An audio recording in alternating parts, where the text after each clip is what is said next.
एउटा तपाईहरुलाई मैले पढेरै सुनाइदिन्छु अहिले म त्यसको एसपीपी को अब्जेक्टिभ के छ भने गरेर अर्को buffer states are highly vulnerable to state death भनेको छ के हेर्नुस् है यो सबभन्दा ठुलो कुरा हामीले यहाँ विचार गर्नुपर्ने कुरा के हो भने बफर स्टेट जतिखेर पनि यो अन्त्य हुन सक्छ हैन पुरा यसको भूगोल जतिखेर पनि अन्त्य हुन सक्छ दुईवटा देशहरू मध्ये कुनै एउटाले जतिखेर पनि आफूमा गाभ्न सक्छ जतिखेर पनि आक्रमण गर्न सक्छ र यसको अस्तित्व जतिखेर पनि मेटिन सक्छ भनेको छ बफर स्टेट भनेको त्यो हो भनेको छ अनि होला नेपाल दुईवटा ठूला देशहरूको बीचमा छ हामीले हाम्रो देशको सोभरेन्टी र हाम्रो देशको चाहिँ स्वाधीनतालाई पक्कै पनि हामी विचार गर्छौं चिन्तन मनन गर्छौं तर यसको अर्थ के चाहिँ जतिखेर पनि नेपालको चाहिँ हैन नेपालको चाहिँ लाइफ वा नेपालको स्वतन्त्रता चाहिँ सकिने सम्भावना त्यो अवस्थामा छ त भन्ने प्रश्न गर्दाखेरि छैन भन्ने देखिन्छ र यो इतिहासले पनि पुष्टि गर्छ लिच्छवी कालमा हाम्रो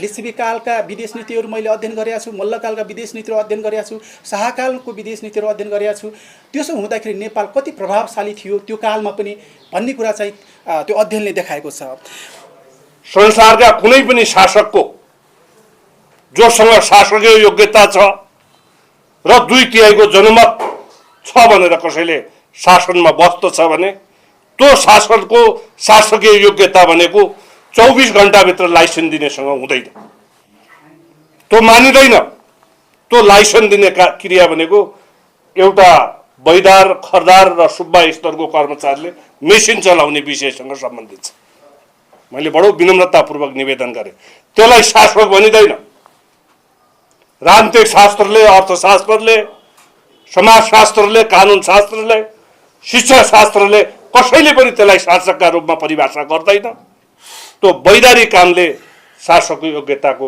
मापन हुँदैन मैले यो अर्को निवेदन गर्न हरेक शासक संसारमा शासक किन ओल्ड चेन्जर भयो संसार परिवर्तन गर्दै 100 वटा का नाम लिस्ट मैले तिनीहरूको जीवनी पनि हेरेको छु किन भए बुझ्नु है भएन म त्यो शासकीय योग्यता के भन्छु भने अहिले तपाईको भनेको प्रश्न तपाईको यो प्रश्न आउनै हुँदैन थियो यदि साँच्चै अर्थमा शासक हुनु र सरकार हो भने बुझ्नु भइ भएन अन्तर्राष्ट्रिय मापदण्ड त छैन तेलको हामी त्यही भारतबाट त्यो इन्डियन आइल निगमबाट तेल ल्याउने होइन G2G कन्ट्र्याक्ट त यथावत नै छ हो त्यही होइन हो अनि सरकार रहेछ त यसलाई मानिन्छ त जुन सरकारले मैले तपाईले भन्न खोजेको के हो भने जुन सरकारले राजनीतिक शास्त्रले भनेको सरकारले जनताका आधारभूत आवश्यकतामा त्यसको दृष्टि र क्षमता पुग्दैन त्यो सरकार होइन buffer state caught between two rivals are particularly vulnerable to being crushed out of existence भनेको छ हैन जतिखेर पनि दुईवटा देशको बीचमा भएको राष्ट्र अत्यन्तै vulnerable हुन्छ भनेको छ अर्को each rival is afraid भन्नाले अब दुईवटा देशको बीचमा भएको बफर स्टेटलाई अर्को चाहिँ प्रतिस्पर्धी राष्ट्रले जतिखेर पनि आक्रमण गर्न सक्छ र त्यसको थ्रेट जतिखेर पनि आफूलाई पर्न सक्छ भन्ने खालको हिसाबले ती दुईवटा राष्ट्रहरू जतिखेर पनि भय र त्रासमा हुन्छन् भनेको छ हैन जस्तै नेपालको हकमा यदि नेपाल बफर स्टेट मान्ने हो भने अब इन्डियन पर्सपेक्टिभबाट हेर्दाखेरि चाइनाले जतिखेर पनि नेपाललाई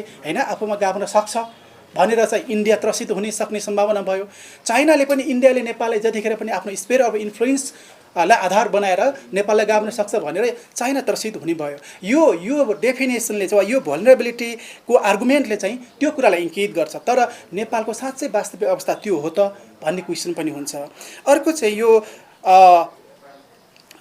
अनि the rivals' inability to credibly commit to preserving the buffer state sovereignty means that buffer states are extremely vulnerable to conquest. भन्दाखेरि एकदमै अत्यधिक रूपमा जतिखेर पनि हैन आक्रमणको मारमा पर्न सक्ने सम्भावना हुन्छ भनेको छ अलिकति यो सैद्धान्तिक चाहिँ ग्यापहरू फाइन्डिङ्समा आउँदाखेरि चाहिँ यो अघि भने जस्तै जतिखेर पनि यो मोर लाइकली टु डाई भनेको छ इङ्ग्लिसमा जतिखेर पनि यो सिद्धिन सक्ने यसको सोभरेन्टी समाप्त हुन सक्ने त्यो भनेको चाहिँ बफर स्टेटको चाहिँ चरित्र हो भनेको छ अनि त्यसपछि यी सबै चाहिँ कुराहरू हेर्दाखेरि के इज नेपाल बफर स्टेट त भन्दाखेरि यो पर्सपेक्टिभबाट हेर्दाखेरि नेपाल बफर स्टेट होइन भन्नु हुँदैन। यो इतिहासमा कहिले थिँदा पनि थिएन। कसैले बफर स्टेट भनेर कुनै पनि सरकारले यसमा सहमति जनाएको पनि छैन।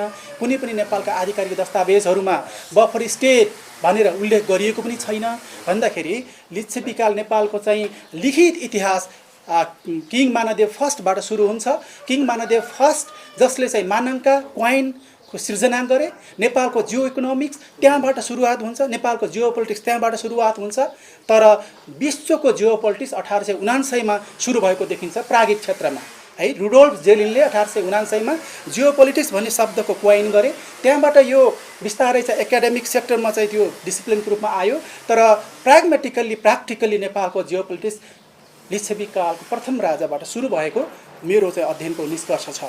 र अनि जियो पोलिटिक्स र जियो इकोनोमिक्स पनि त्यहीँबाट सुरु भएको मानिन्छ। र त्यसको आधार भनेको अब अहिलेको महाशक्ति राष्ट्र कहिले बन्यो, तर हजारौँ वर्ष पहिला हामीले आफ्नै करेन्सी चलाएका थियौँ। र त्यहाँबाट पनि हाम्रो नेपालको चाहिँ इतिहास विरासत हैन एउटा गौरवपूर्ण छ भन्ने कुरा त्यहाँबाट देखिन्छ। अब यो हिस्टोरिकल इभोल्युसन अफ बफर स्टेटमा जाँदाखेरि 4वटा इभोल्युसन रहेछ के यो प्रागिक क्षेत्रमा चाहिँ। पहिलो भनेको the pre modern and colonial era भनेको छ। त्यो भनेको त्यो युरोपका कन्ट्रीहरू जतिखेर एक आपसमा लड्ने त्यो इतिहास थियो। त्यति बेला चाहिँ पावरफुल कन्ट्रीहरूले बिचमा एकअर्का देशसँगको डाइरेक्ट कन्फ्रन्टेसनबाट आफूलाई बचाउनको लागि बिचमा चाहिँ बफर स्टेट क्रिएट गर्ने त्यो खालको डिस्कोर्स थियो। त्यो चाहिँ फर्स्ट वर्ल्ड वारभन्दा अगाडिको चाहिँ त्यो पिरियडमा। अनि दोस्रो कुरा भनेको the early 20th century and state deaths भनेको यो फर्स्ट वर्ल्ड वार पछाडि र सेकेन्ड वर्ल्ड वारको बिचमा पनि एउटा त्यस्तो खालको चाहिँ बफर स्टेटको अर्को एउटा डिस्कोर्स सुरु भएको मानिन्छ।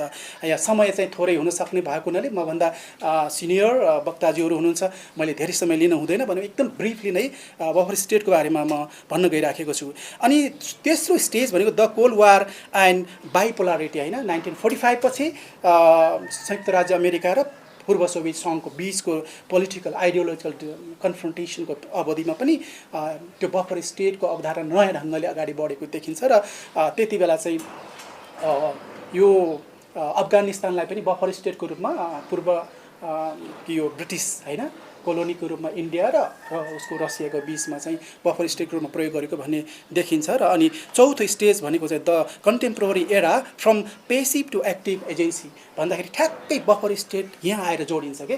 पेसिभ मैले अगाडि भनेको दुईवटा ठुला महाशक्ति राष्ट्रको बिचमा एउटा निष्क्रिय राष्ट्र बनाउने र त्यसले दुईवटा देशको सुरक्षालाई सर्भ गर्ने वा दुईवटा ठुला देशहरूको सुरक्षालाई चाहिँ सेवा गर्ने, दुईवटा देशलाई चाहिँ डाइरेक्ट उसमा वारमा जान नदिने र अनि त्यसपछि बिचमा एउटा निष्क्रिय भूगोलको रूपमा चाहिँ खडा गर्ने भन्ने थियो भने अहिलेको यो चौथो स्टेजको बफर स्टेटको अवधारणा भनेको के हो भने अब एक्टिभ एजेन्सीको रूपमा अगाडि आउनुपर्छ भन्ने छ। त्यो एक्टिभ एजेन्सी भनेको के त दुई वा दुईभन्दा बढी देशहरूलाई जोड्ने कुरा होस्, डिप्लोमेटिकली पोलिटिकल्ली इकोनोमिकल्ली हैन जोड्ने कुरा, र त्यो भनेको बफर स्टेट हो भनेर भनिया छ। र यही कुरालाई आधार मानेर चाहिँ नेपाल बफर स्टेट हो भन्ने देखिन्छ। र त्यो दुईवटा जोड्ने कुरालाई ब्रिज हैन भाइब्रेन्ट ब्रिज भनेको देखिन्छ। तर प्रागिक रूपमा बफर स्टेटको यी अघि भनेका कुराहरूलाई आधार मान्ने हो भने नेपाल कुनै पनि हिसाबले बफर स्टेट देखिँदैन के हैन। जस्तै चाइना र इन्डियाको बिचमा कति किलोमिटर डिस्टेन्स यसले चाहिँ चाइना र इन्डियालाई छुट्याएको छ। त्योभन्दा बढी त चाइना र इन्डिया डाइरेक्ट चाहिँ त्योभन्दा बढी सिमाना त चाइना र इन्डियाको त डाइरेक्ट चाहिँ लिङ्क भएको छ नि त हैन, पहिलो कुरा हैन। दोस्रो भनेको दुईवटा ठुला देशहरूको चाहिँ युद्धलाई रोक्छ भनेको छ, मिटिङ गर्छ भनेको छ। नेपालको भूमिका त्यही हो र नेपालको त्यो लेभलको डिप्लोमेसी, त्यो लेभलको चाहिँ राष्ट्रिय चाहिँ आकाङ्क्षा हो र दुईवटा देशलाई युद्धमा जान नदिने, आफ्नो राष्ट्रिय हित बिर्सेर त्यो हो र होइन नि त। हाम्रो आफ्नै प्रायोरिटी छ हैन।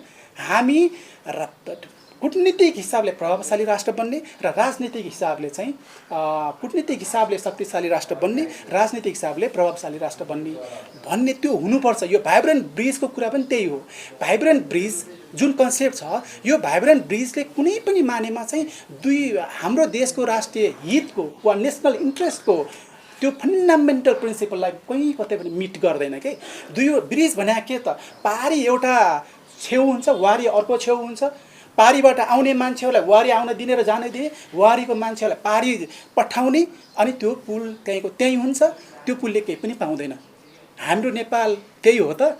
चाइनिज सामानलाई निर्बाध ढङ्गले इन्डिया जान दिने, इन्डियन सामग्रीलाई निर्बाध ढङ्गले चाइना त जान दिने, नेपालले केही पनि बेनिफिट नपाउने। भाइब्रेन्ट ब्रिज भनेको त्यही हो, होइन नि? भाइब्रेन्ट ब्रिज र यो बफर स्टेटको कन्सेप्ट भनेको हाम्रो राष्ट्रिय हित, हाम्रो राष्ट्रिय प्राथमिकता को विपरीत छ भन्ने चाहिँ मेरो निष्कर्ष छ। र अब एसपिपीमा आउँदाखेरि पक्कै पनि एसपिपीको विषयमा धेरै कुरा भनिराख्न आवश्यक छैन। यो 1992 देखि सुरु भएको मानिन्छ। यो शीत युद्धपछि जति बेला पूर्व सोभियत सङ्घ निकट राष्ट्रहरूलाई अमेरिकाले आफ्नो सुरक्षा सहकार्य गर्नको लागि त्यो खालको चाहिँ एसपिपी स्टेट पार्टनरसिप प्रोग्राम सुरु गरेको देखिन्छ। र यो पक्कै पनि निर्विवाद रूपमा चाहिँ सेक्युरिटी कुराहरू वा मिलिट्री कुरासँग जोडिएको छ। र त्यो हिसाबले नेपाल अब एसपिपीमा जान हुन्छ कि हुँदैन भन्ने कुरामा मैले भन्नै परेन। नेपालको फरेन पोलिसीका प्रिन्सिपलहरूदेखि लिएर हाम्रो विरासतलाई आधार बनाउँदाखेरि, हाम्रो राष्ट्रिय प्राथमिकतालाई र जियो पोलिटिकल च्यालेन्ज सबै कुरालाई आधार बनाउँदाखेरि नेपाल स्टेट पार्टनरसिपमा प्रोग्राममा चाहिँ जान सक्दैन, जान हुँदैन भन्ने नै निष्कर्ष हो। र अहिलेको सरकारले जसरी अब कुनै पनि सैन्य सङ्गठनहरूमा नेपाल समावेश नहुने भनिसकेपछि अब त्यो सरकारले डाइरेक्ट प्रत्यक्ष रूपमा भन्न मिल्दैन। हामीले स्टेट पार्टनरसिप प्रोग्राममा नेपाल हामी जाँदैनौँ भनेर भन्न नमिलेको होला, सरकारका आफ्ना लिमिटेसन होलान्, बाध्यता होलान्। त नेपाल सरकारको अहिलेको जुन निर्णय छ कुनै पनि चाहिँ सैन्य सङ्गठनहरूमा सहभागी नहुने भनेर जसरी भनेको छ, त्यो भनेको नेपाल स्टेट पार्टनरसिप प्रोग्राममा जाँदैन भन्ने नै हो। मेरो निष्कर्ष यही हो। चाइनाले जसरी अब त्यस्तै सोही प्रकृतिको अभियान सुरु गरेको छ। नेपाली 14 देखि 18 वर्षसम्मको जस्तो लाग्छ, मैले पढेअनुसार 14 देखि 18 वर्षसम्मका टिनेजर केटाकेटी वा बालबालिका वा किशोर किशोरीहरूलाई चाहिँ त्यो प्रोग्राम अन्तर्गत स्कलरसिपमा चाइना लैजाने भन्ने खालको चाहिँ मैले बुझेको छु।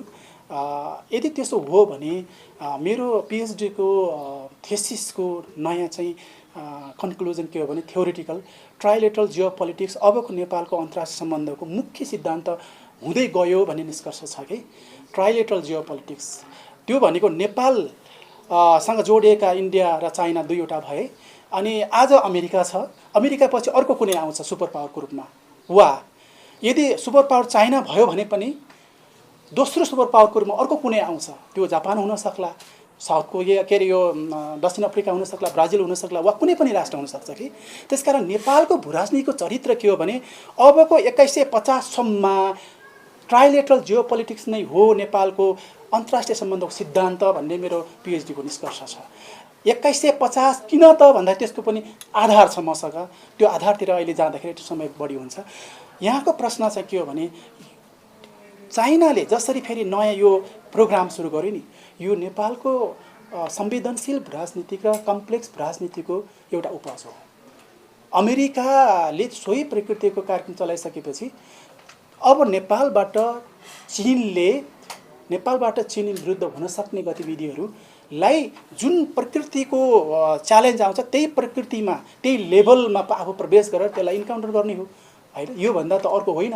त्यसकारणले नेपाल सरकारले यस्ता खालका कार्यक्रमहरू सुरु गर्नुभन्दा पहिला नेपाल स्थित विभिन्न दूतावासहरू वा कूटनीतिक मिसनहरूसँग गम्भीरतापूर्वक छलफल गर्नुपर्छ कि नेपाल यसरी नै सधैँभरि यसरी नै रहन दिने हो त। विभिन्न देशका चाहिँ त्यस्ता खालका चाहिँ सुरुवातहरू हैन, एकाडेमिक भिजिटहरूलाई आधार बनाएर निरन्तरता दिन लगाएर नेपाली युथहरूलाई चाहिँ कुनै पनि देशको बाह्य देशको विचारद्वारा, बाह्य देशको चाहिँ उनीहरूको चाहिँ पोलिटिकल सिस्टम आइडियोलोजीद्वारा प्रशिक्षित पार्ने र अनि त्यो प्रशिक्षित पारेर चाहिँ उनीहरूको आइडियोलोजी, उनीहरूको पोलिटिकल भ्यालुज नर्म्सलाई यहाँ आएर यहाँ चाहिँ प्रयोग गर्ने यो प्रयोगशाला बनाउने हो त भन्ने प्रश्नमा बनाउनु हुँदैन भन्ने लाग्छ मलाई।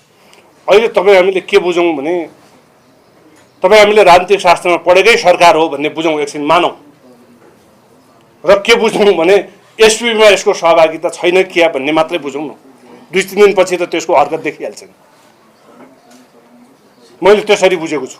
जस्तो नि यहाँले अहिले भर्खरै सरकारले गठन गरेको सम्पत्ति छानबिनका लागि गठन गरेको आयोगको जो संयोजक हुनुहुन्छ उहाँमाथि एउटा प्रश्न उठाउनु भएको मेरो प्रश्न भनेको यो आयोगले चाहिँ सम्पत्ति छानबिन गर्न सक्दैन भन्ने निष्कर्ष हो तपाईँ? होइन, सम्पत्ति छानबिन गर्नका निमित्त संवैधानिक मापदण्ड छ, त्यो हामीले मात्रै स्वीकार गरे होइन नि। फेरि संसारमा यो व्यवस्था, यो प्रणाली, यो विधि, यो प्रक्रिया अवलम्बन गर्ने संसारमा धेरै देशहरू छन्।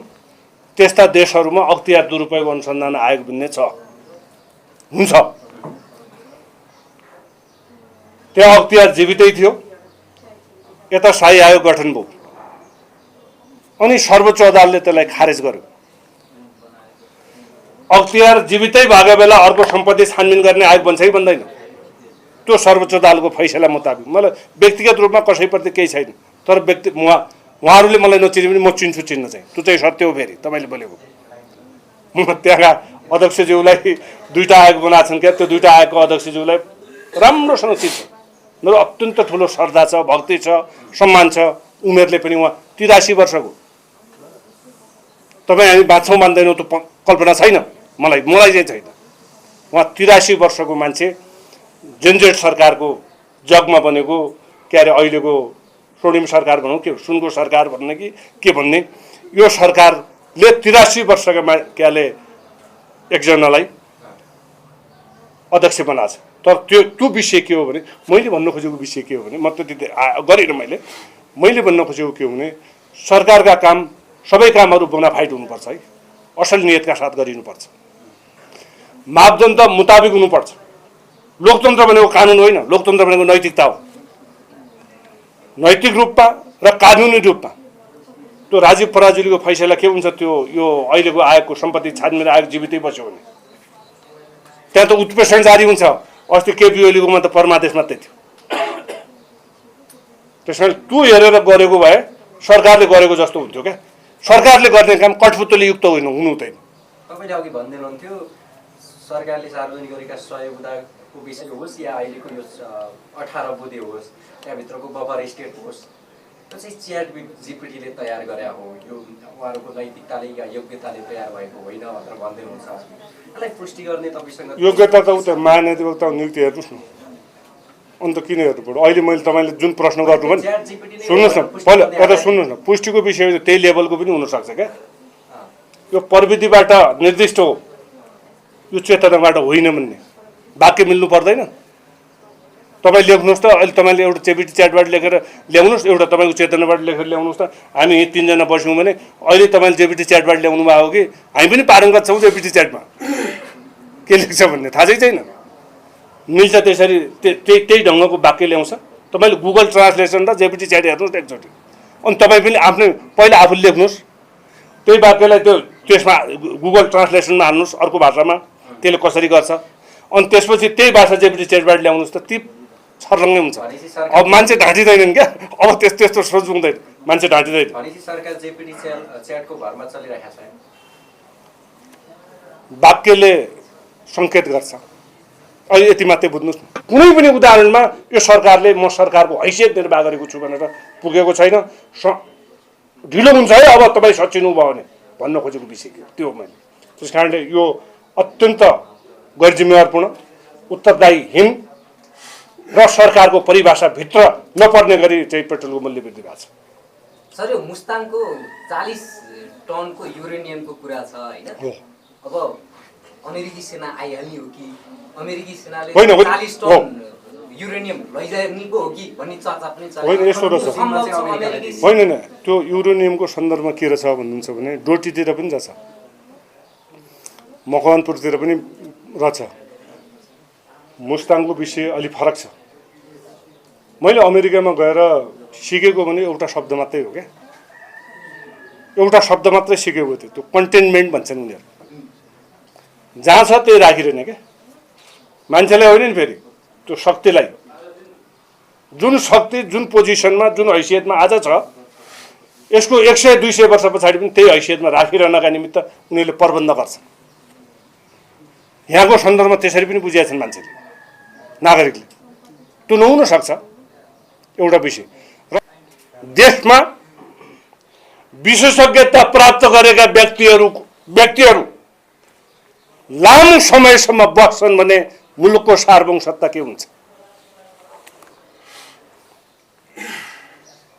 एकातिर राष्ट्रिय सेनाले स्टेटको ल इन्फोर्समेन्ट एजेन्सीसँग सम्झौता गर्छ, त्यो सम्झौता अन्तर्राष्ट्रिय कानुनका मापदण्डबाट इक्वल फुटिङमा भएको छ कि छैन, भएको छ कि छैन?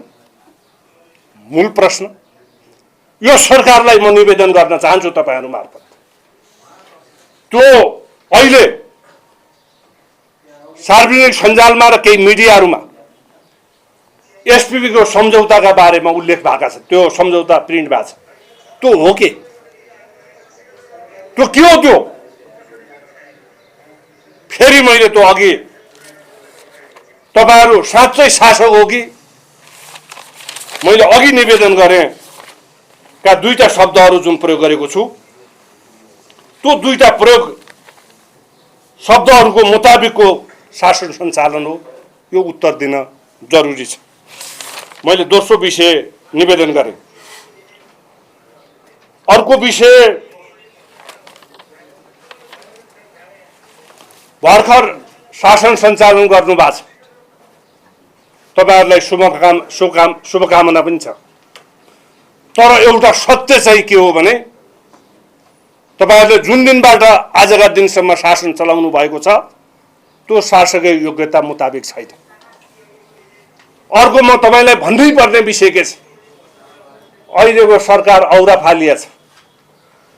औरा फालिया भनेको यो ग्रीक शब्द हो, यो सुन लोभीहरूको सरकार।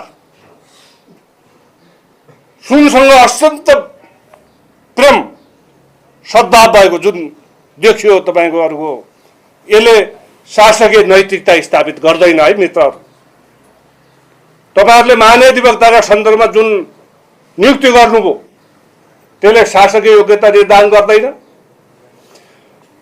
केपी ओलीजीलाई जुन अभियोग लगाउनु भयो र जुन ढङ्गले मुद्दा दायर गर्नुभयो, मैले भनिन सम्मानित सर्वोच्च अदालतको प्रवादेशले शासकीय योग्यता स्थापित गरिदिएन। तपाईहरुले सम्पत्ति शुद्धिकरणका नाममा जुन आयोग बनाउनु भएको छ, राजीव पराजुली विरुद्ध शाही आयोगको मुद्दाले उत्प्रेषण जारी हुन्छ कि हुँदैन? तर यही स्तरबाट तपाईहरु अगाडि बढ्नुभयो भने भविष्य सुन्दर हुँदैन, नागरिकहरू स्वीकार गर्दैन। र अर्को विषय एसपीबी खारेज भएको भन्ने प्रश्न सुनिएको छ। उद्घोषक मित्रले प्रधान सेनापतिजीले एसपीबी जारी छ भन्नु, यो विषय के हो? नागरिकहरू सरह म पनि यसको विषयमा बुझ्न र जान्न चाहन्छु।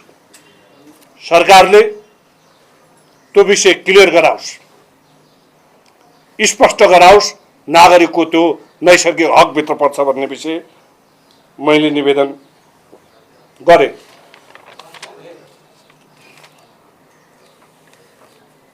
र अर्को विषय पनि म तपाईहरु मार्फत निवेदन गर्न चाहन्छु।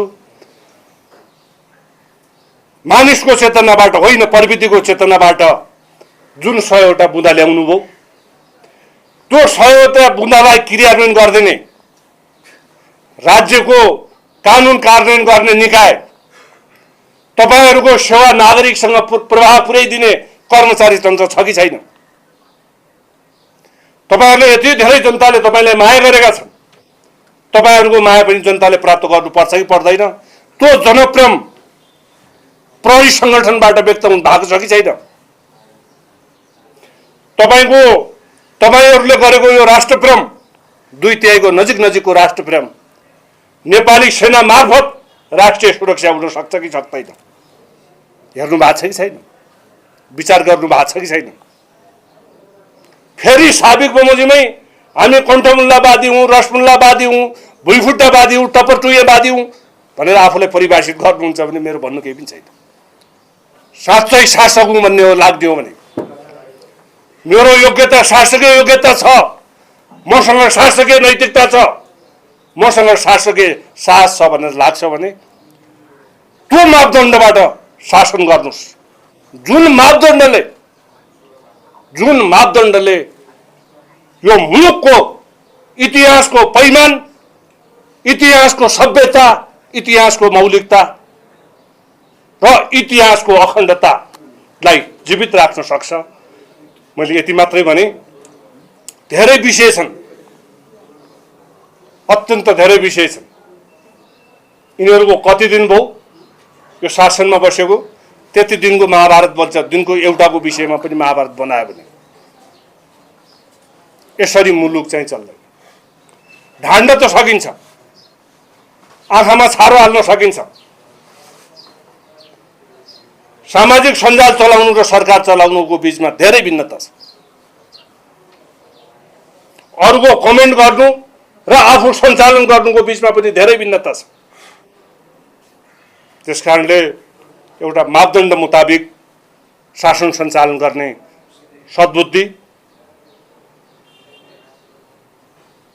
भौमालले प्रदान गर्नु भन्ने तपाईहरू मार्फत सविनय निवेदन गर्दै, तपाईहरूका केही त्यस्ता जिज्ञासा भए म तपाईँ उत्तर दिन म सक्षम छु जस्तो लाग्छ। अन्तिममा म सबैलाई, समादरणीय पत्रकार मित्रहरूलाई विशेष धन्यवाद दिन्छु र तपाईहरूको यो सामाजिक सञ्जालमा यसलाई मेकानिकल रिप्रोडक्सन फेरि गरेर प्रसारण गरिसकेपछि अत्यन्त सद्बुद्धिका साथ कमेन्ट गरिदिन आदरणीय दाजुभाइ, दिदीबहिनी, बुवामा सबैलाई हार्दिक आह्वान गर्न चाहन्छु। र मैले यो मुलुक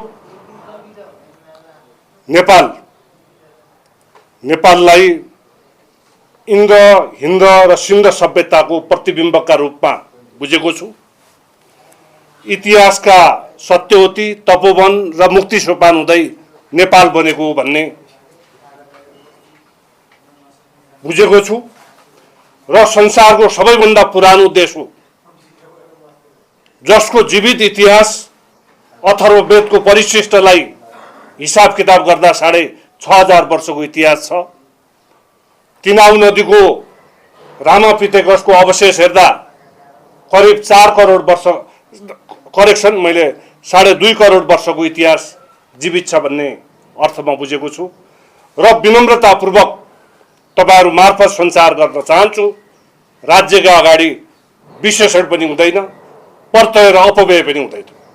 त्यसकारणले नेपाल बफर स्टेट पनि होइन, यो भाइब्रेन्ट स्टेट पनि होइन। मैले फेरि दोहोऱ्याएँ, यो शब्द डेपुटी च्याटको र कलोवादी, कलो खाएर भरिया बन्नेहरूको शब्द हो। यो नेपाल 1648 को वेस्टफालियाको ट्रिटीबाट, ट्रिटीको परिभाषा मुताबिक विश्वको सबैभन्दा पुरानो देशको हैसियतले सार्वभौम सत्ता सम्पन्न, स्वतन्त्र, अविभाज्य र अखण्ड स्टेट राज्य हो भन्ने विषयलाई मैले निवेदन गर्न चाहन्छु। र उहाँले गरेको परिभाषा र अहिले महावीर पुञ्जीले भन्ने गरेको राष्ट्रको पनि जीवन हुन्छ भन्ने शब्दलाई सँगै राखेर हेर्यो भने के बुझिन्छ? तपाईहरू 21औं शताब्दीको उत्तराधुनिक चेतनाबाट भइपूर्ण हुनुहुन्छ। मलाई विश्वास छ तपाईको यो चेतना अत्यन्त स्वर्णिम छ। यो स्वर्णिम चेतनाले उहाँले बफर स्टेटको बारेमा गरेको परिभाषा र महावीर पुनले गरेको राज्यको जीवनका निमित्त गरेको अभिव्यक्तिलाई सँगै राखेर एकचोटि हेरिदिनु होला भन्ने म निवेदन गर्न चाहन्छु। संसारका कुनै पनि शासकको जोसँग शासकीय योग्यता छ र 2/3 जनमत छ भनेर कसैले शासनमा बस्दछ भने त्यो शासनको शासकीय योग्यता भनेको 24 घण्टाभित्र लाइसेन्स दिनेसँग हुँदैन, त्यो मानिँदैन। त्यो लाइसेन्स दिने क्रिया भनेको एउटा बैदार, खरदार र सुब्बा स्तरको कर्मचारीले मेसिन चलाउने विषयसँग सम्बन्धित छ। मैले बडो विनम्रतापूर्वक निवेदन गरेँ, त्यसलाई शासक भनिँदैन। राजनीतिक शास्त्रले, अर्थशास्त्रले, समाजशास्त्रले, कानुन शास्त्रले, शिक्षा शास्त्रले कसैले पनि त्यसलाई शासकका रूपमा परिभाषा गर्दैन। त्यो वैधानिक कामले शासकको योग्यताको मापन हुँदैन। मैले यो अर्को निवेदन गर्न, पिकअपले, थोमस लभ पिकअपले 1829 मा त्यति बेला बेलायतमा टोरी भन्ने राजनीतिक दलको सरकार थियो। उहाँले एउटा शीर्षक दिएर एउटा नोभेल लेख्नु भएको थियो, द मिसफर्चुन अफ अल्पाइन भन्ने एउटा नोभेल लेख्नु भएको थियो। त्यो नोभेलमा एउटा शब्द प्रयोग गर्नु भएको थियो, त्यो शब्द भनेको क्याकिस्टोक्रासी, KAKISTOCRACY, क्याकिस्टोक्रासी। द्याट मिन्स त्यसले के भन्छ भन्दा rule by worst, rule by worst. र अर्को त्यहाँ तल पढ्दै जाँदा त्यो टोरी भन्ने शब्द आइरिस शब्दमा हुनाले त्यसको अर्थ चाहिँ ग्याङ, एउटा चोरहरूको ग्याङ हो भन्ने अर्थ आउँछ। त्यो टोरी पार्टीको गर्दा राजनीतिक दलको इतिहासमा त्यसको अत्यन्त महत्त्वपूर्ण भूमिका छ। र अन्तिममा परिभाषा गर्दै के भन्छ त्यसले भने रुल्ड बाई थिप्स। मैले बडो विनम्रतापूर्वक निवेदन गरेँ, यो मुलुकमा यदि कसैले राजनीतिक शास्त्रको म विद्यार्थी हुँ भनेर दाबी गर्छ भने 35 वर्षको शासक होइन, काङ्ग्रेस, एमाले, माओवादी जस्ता पातकहरूले यो मुलुकलाई शासन गरे। वाल्टर बेन्जामिनले भने जस्तो 35 वर्षको पातकता पछाडि अहिलेको 2/3 नजिक भएको जनमत बनेको जुन सरकार छ, त्यो सरकार भनेको मेकानिकल रिप्रोडक्सन हो, नट आउरा। सत्य होइन यो मेकानिकल रिप्रोडक्सन हो। अहिले हामी त्यो क्षणमा छौँ। यो क्याकिस्टोक्रासी हो कि मेकानिकल रिप्रोडक्सन हो कि अर्को एउटा शब्द पनि छ हिपोक्रेसी, यो बाहुनाबाजी गर्ने। अहिले त्यो 100वटा बुँदा तपाईँहरूले हेर्नुभयो होला, 100वटा बुँदा क्रियान्वयन गर्ने योसँग शासकीय योग्यता छ?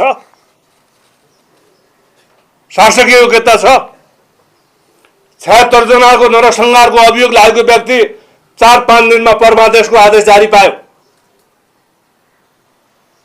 हिजो अस्ति सम्पत्ति शुद्धिकरणको आयोग गठन गरेको भन्ने सुनेको छु मैले।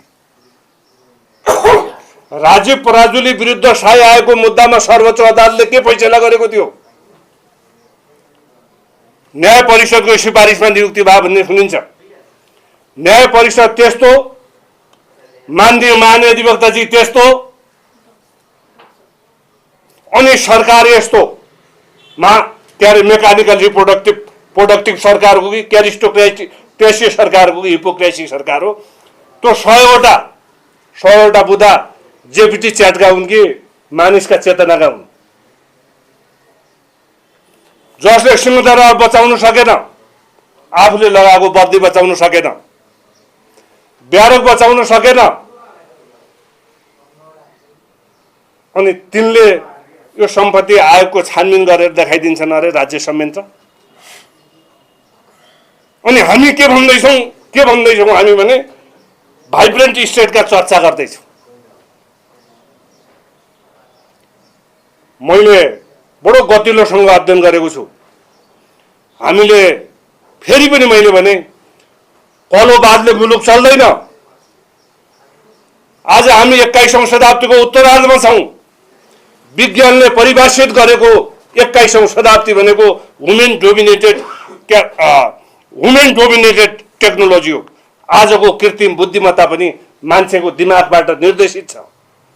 हामी जुन दिन 22औं शताब्दीमा पुग्छौँ, 23 दिन मात्रै जेपीटी च्याटले सत्य लेख्न सुरु गर्छ। मैले बीबीसीको रिपोर्ट पनि पढेको छु।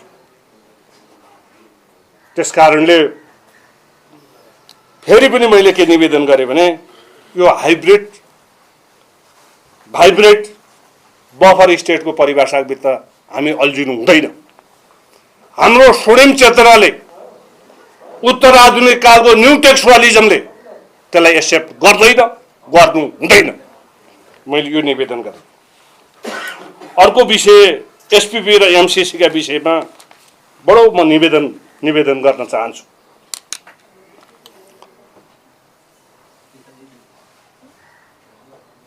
अमेरिकाको डेमोक्रेसीका बारेमा, अमेरिकन डेमोक्रेसीका बारेमा, ब्रिटिश पार्लियामेन्ट्री सिस्टमका बारेमा म त्यसको विद्यार्थी पनि हुँ, राजनीतिक शास्त्रको विद्यार्थी पनि हुँ। सौभाग्यवश कानुन शास्त्रको विद्यार्थी हुनु, साहित्यको विद्यार्थी हुनु, सार्वजनिक प्रशासनको विद्यार्थी हुनु लगायतको विद्यार्थी हुनुको कारणले म बेलायतको संसदीय व्यवस्था र अमेरिकाको राष्ट्रपतिमूलक व्यवस्थाको बारेमा अत्यन्त गर्वका साथ निवेदन गर्न चाहन्छु। म त्यसको विद्यार्थी हुँ र मैले सौभाग्यवश तपाईँहरूको आशीर्वादले मैले 2वटा तालिम पनि अमेरिकामा गर्न पाएको छु र बेलायतमा पढाउन पनि जाने एउटा सानो कोर्सका निमित्त नेपालको मिलिट्री जस्टिस कस्तो छ भन्ने विषयमा पढाउन जाने सौभाग्य पनि प्राप्त गरेको छु र आज हामीले अध्ययन गरेका जुन विषयवस्तुहरू छन् ती विषयवस्तुको मापदण्ड त्यहाँ रहेको छ भन्ने कुरामा विश्वस्त छु। म तपाईहरुसँग आउनुभन्दा अगाडि पनि अमेरिकन जुडिसियल रिभ्यूको बारेमा 3-4वटा केस पढ्दै थिएँ। अमेरिका विश्वको एउटा देश त्यस्तो देश हुने सौभाग्य प्राप्त गर्यो जुन देश आफ्नो स्थापनाका दिनदेखि संसारको एउटा कमान्ड गर्ने देशका रूपमा आफूलाई स्थापित गर्यो। म चाहन्थे मेरो मुलुक इतिहासको अभिमान पैमान स्वाभिमान सार्वभौम सत्ता अखण्डता र स्वतन्त्रता अहिले पनि जीवित राखोस् जसरी अमेरिकाले राखेको छ भन्ने चाहन्थे।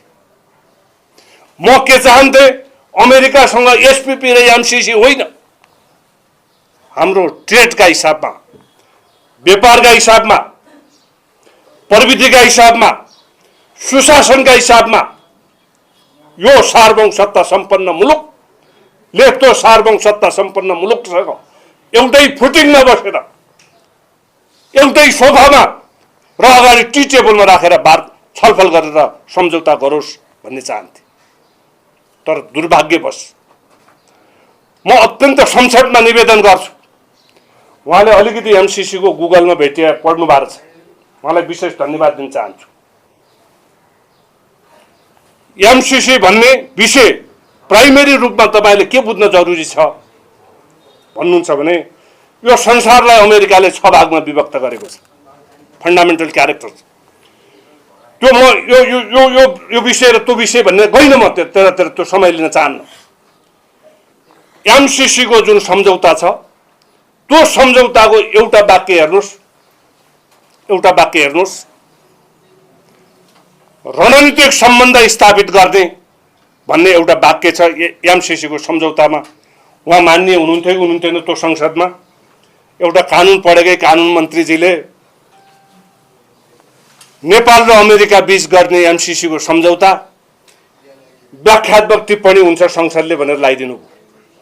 म धेरै चर्चा गर्न चाहन्न त्यो अयोग्यताको त्यो पाचकताको म धेरै चर्चा गर्न चाहन्न। संसदले आज 3000 वर्षको जीवित इतिहासमा संसारको कुनै पनि संसदले व्याख्यात्मक हैसियत राख्दैन। हस्ताक्षर गर्नुभयो कांग्रेस एमाले माओवादी थिए त्यति बेला। अनि तपाईहरु के भन्नुहुन्छ भने उहाँहरुलाई राजनीतिक दल उहाँ जस्तो मान्छे त्यो पार्टीको सदस्य कता लाग्नु भएको छ क्या।